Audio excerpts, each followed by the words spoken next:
my son chose not to go to college. And all of a sudden, like, I'm just not measuring up, and I homeschool. So that's like a kiss of death. Like, I'm just such a big loser, right? And then one of the other women broke in and said, oh, my gosh, that's right. I've met your son. He's amazing. You know, he's written a book, and he's got this online business that he's running, and blah, blah, blah. And all of a sudden, my esteem raised in my own eyes. Like, I'm like, oh, yeah, that's right. He's doing awesome. Really well. Like, why am I comparing myself? Yeah. To that false paradigm. It's so true. I've been exactly where you're talking about, and it's. I think it's been such a blessing the last 2.5 years and the insanity of COVID and everything to make people be willing to have a paradigm shift like this, and they're seeing, you know, they're watching these kids come out of the college with all this debt. 2/3 of them, it's a worthless degree. They're going and doing something that has nothing to do with the degree that they got. And realizing, wow, for that 4, 5, 6 years, whatever it took, I could have been an apprentice. I could have already been, learning a skill or fulfilling my purpose that God gave me.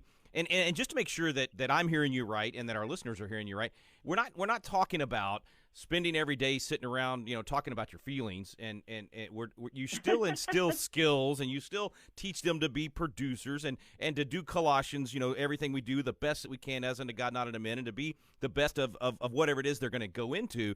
But the reason for doing those things is different, and then that changes your playbook. That changes how you raise them and how you educate them. Is that a fair way to say it? Well, yeah, and it involves a tremendous paradigm shift, because we were taught in school that education and learning is hard, and it's not, because children are imbued with the gift of curiosity that God put in them, okay, for them to go and discover the world. And in discovering the world, what happens is they discover God. But what the school does is the school says, no, it's not time to discover the world that way. Right now, you have to sit down and do math and be quiet and stop asking questions. And so the school paradigm is an anti-God paradigm. And what I'm doing with the playbook is I'm showing parents that there's a much easier way to go about the education of your child, because they will naturally teach themselves if you give them the tools. So it's definitely not sitting around all day with your kids and doing homework. It is absolutely not checking boxes. It is not dotting all your I's and crossing all your T's and jumping through the hoops that the school establishment has provided for you. That's what we need to reject, because the school paradigm is an anti-God paradigm.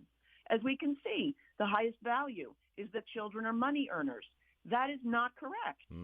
And by the way, I don't know how we're going to preserve a freedom mindset in this nation while we send our children into socialist institutions to be, quote unquote, educated.